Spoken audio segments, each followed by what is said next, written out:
Это контрольно-пропускной пункт Чонкапка, находящийся на границе Таласской области и Казахстана. Он расположен в Манасском районе. Через данный КПП проходят грузовые и легковые автомобили. В настоящее время на пункте пропуска обновляется инфраструктура для улучшения движения транспорта.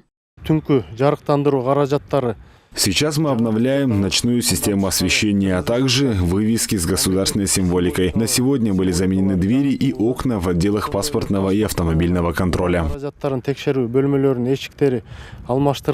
На очереди ремонт дороги, которая ведет к пропускному пункту. Трассу модернизируют, а для пешеходов будут предусмотрены тротуары. На все эти работы государство выделяет 68 миллионов сомов.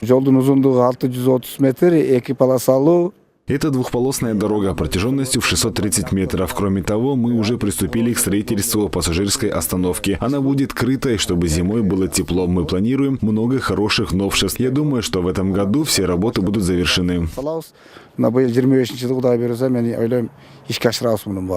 Однако обустроить периметр КПП было непросто. Проблема заключалась в том, что раньше обе стороны дороги были хаотично застроены мелкими магазинами и другими сооружениями. По поручению органов местной власти все незаконные объекты были демонтированы. Вокруг КПП теперь стало просторно. Сейчас стало хорошо и для людей, и для водителей. Зарубежные гости, которые приезжают к нам в область, видят, что условия улучшаются. Здесь также провели освещение, поэтому светло даже ночью.